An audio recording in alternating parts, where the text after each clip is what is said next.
folks. Michael Zuber, one rental at a time. It is Tuesday, September 27th, and this is your daily financial news. Let's get into it right away. First and foremost, I want to give a special shout out to John Wake. John Wake gave us an hour of his time yesterday so we could break down his amazing article in Fortune. We talked about his article was called Home Prices Must Fall This Fall. As you know, if you watch my channel, I do not believe that is true. I respect John. I wanted to hear what he had to say. We brought up the article. We talked about all of the amazing information, nuance, and insights. There's a lot of stuff in that hour-long video. I wanted to give you my highlights from that discussion. I will say, first and foremost, I haven't changed my opinion. In fact, if you stay to the end of the video, you will watch that John and I made a friendly $1 wager. You can see that at the end of the video about what will happen by the end of this year, 12/31/2022. And if you follow me or John on Twitter, I just took a picture of our bet because I wrote it down over here on my whiteboard for all to see. So that was a lot of fun. This is what I took from John's conversation. Again, lots of nuance, a lot of subtleties, some things that I have never thought about. Number one, the most optimistic buyers set the price. Now, in the video, you will hear us talk about the BRRRR buyers in most markets being the most optimistic. So think about what happened over the last 2 years. Very little inventory. You get all of these newbie or novice or green investors excited by BRRRR because bigger pockets makes it sound easy. These novice green investors don't know the risk that they are stepping into, so they jump in and they flat out overpay. I believe John is correct. That is a problem, and that is rectifying right now.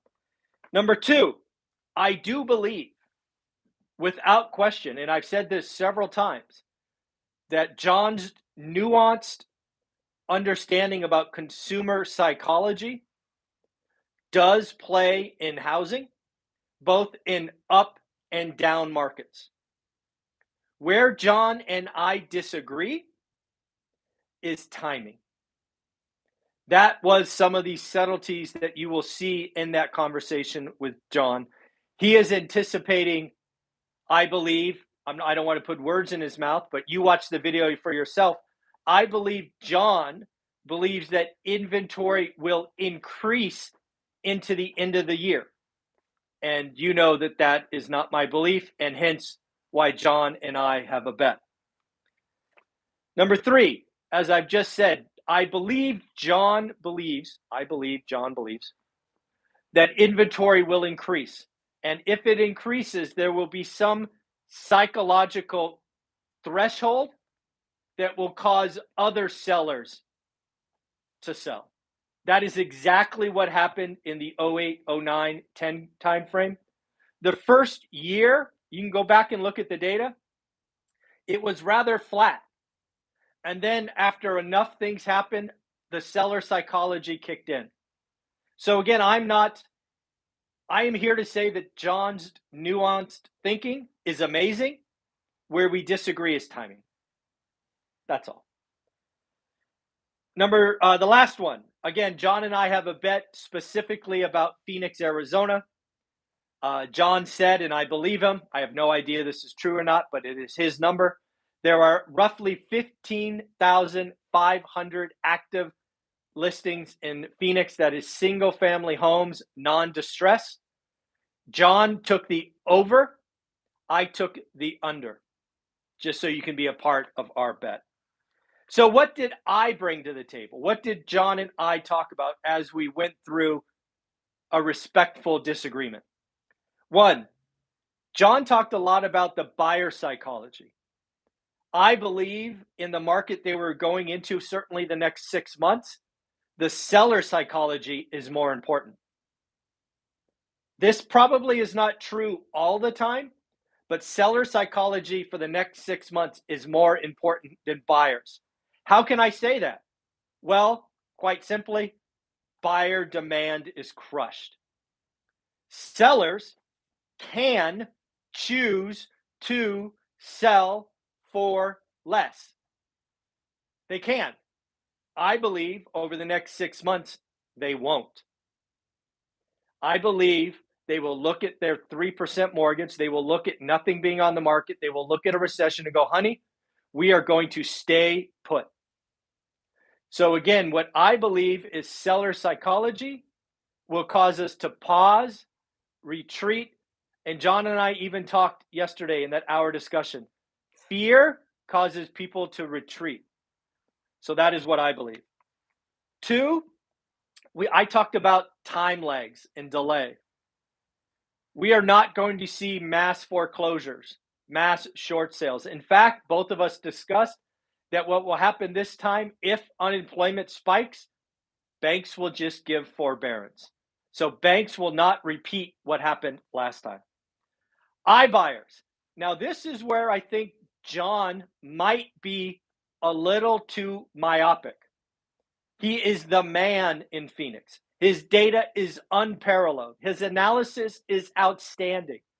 But sometimes you look at your data set and you try to extrapolate it to the country.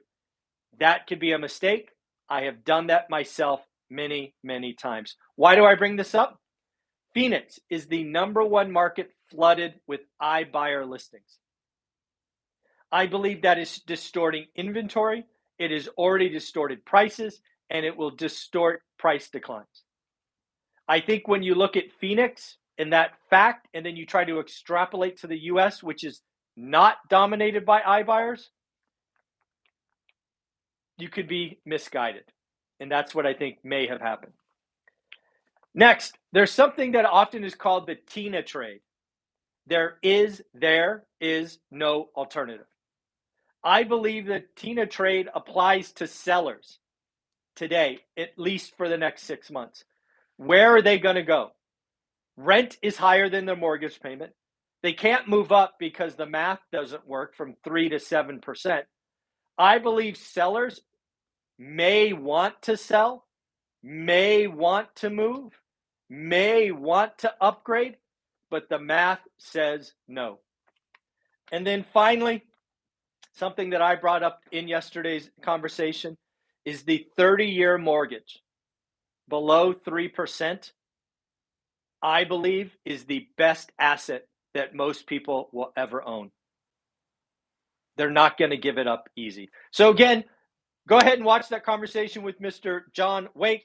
Give him a follow on Twitter. Let him know you came for me. If you go to Twitter and you follow One Rental at a Time or John Wake, you will see our little $1 bet. Go ahead and let us know whose side you're on. Again, the bet is about Phoenix, active listings, single-family homes, non-distress. 7% mortgages. Folks, if you have heard the Fed speak, Jerome Powell talk about the Great Reset or talk about housing reset, talk about housing correction, all of these very, very scary things, I believe what Jerome Powell is going for is a balanced real estate market. He doesn't like seeing 10% over asking. He doesn't like seeing 20% price increases. This is not good. And he's right. That is not good. But here is the deal. In his race to raise rates, in his race to get rates to 7 or 8%, he is going to get his supply-demand balance, but he will not like it. What you are going to see, because rates go up, you are going to see GDP go negative, and probably negative by several percentage points. Jerome, housing is 15% of GDP. If you take 50% of the transactions out and you do get supply-demand balance, what have you done? You have created a recession. We are in a recession, without question, if housing transactions go down below 4 million. We were at almost 8 million a year ago. So Jerome, you may get your balance, but you're not going to like it. Sorry. I don't know if you've seen these YouTube videos. A couple of hit my radar yesterday. They're talking about cancellations. Cancellations are at record highs, 15.5%. Wow, we should be so frightened. We should be so scared. One in, I don't know, what is that? 6, 7 houses are canceling. What these creators fail to tell you, and why I think it is intellectually dishonest, is do you know what the cancellation rate was last year? You probably don't. Last year, let's not forget, interest rates, 30-year mortgages were roughly 3%. What if I told you 12.1% of homes canceled last year? Would that change your opinion about how bad 15.5% is? It should, because 15.5 without context is fear. Now, again, 15.5, bad, totally bad, but it's not, it's not 300% worse than last year. It's 3 percentage points. So again, cancellations are bad, cancellations are up, but they're up from 12% when rates were 3 to 15.5 today. So it's bad, but it's not what some of these channels make it out to be. Earnings, man, Wall Street, what the heck are you thinking? Wall Street may have gotten religion about rates, but their earnings expectations are a joke. Let me give you an example. Earnings expectations on January 1st of 2022 for the S&P 500 in 23. So 1 year ahead. Earnings expectations were $211 for the S&P 500. Unless you're living under a rock, our interest rates are up 300 basis points this year. 300 basis points. The strong dollar, threats of a recession, a weakening consumer. And yet, Wall Street's expectations on 2023 today, $229. So they have raised earnings expectations $18 in the face of all that. Wall Street, you should be better than that. You're not, but you should be better than that. Student loans, looks like we have the final cost number for the student loan forgiveness. Some folks thought it would cost $100 billion. Some people thought it would cost $500 billion. Well, good news. We now know the number. It will cost $400 billion. This is not a political statement. It's going to cost $400 billion. What's another $400 billion between friends? And then finally, the Case-Shiller index was reported today. I have said for the last 6 months, it's nearly useless. It is nearly useless today. It's 2 months old. It's showing price slowdown. But yet, just because it's in housing, we'll talk about it here at the end. Year-on-year price increases for July. Remember, this is July data. It's weird. It's July data. We're in September. We're almost in October. What the hell? Case-Shiller up 15.8% year-on-year. Tampa, 31, almost 32%. Miami, 32%. Dallas, Texas, let's call it 25%. If you are in Tampa, Miami, or Dallas, let me know in the comments below. I'm guessing stuff is slowing down. You guys can't have appreciation like that year after year after year. It's not healthy. It is not healthy. Last thing we'll talk about, Charlie Evans. Charlie Evans is the Fed president, I believe, of Chicago.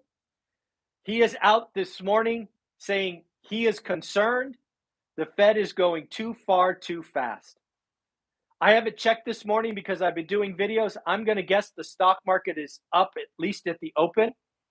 The stock market wants the Fed to stop. The Wall Street is going to take Fed Charlie Evans' statement, my guess, and go, thank God, they're going to slow down. But between you and I, Charlie Evans is the most dovish Fed president. He is one of 17, I think, members. Jerome Powell is very clear. We are not stopping. I believe Jerome Powell is trying to kill the Fed put. If they stop and they give up like Charlie Evans thinks, the Fed put still exists. I do not believe that's what Powell wants. I got some other stuff, but this has been a pretty long session already, so we'll stop there. Have an amazing day. Take care. Bye-bye.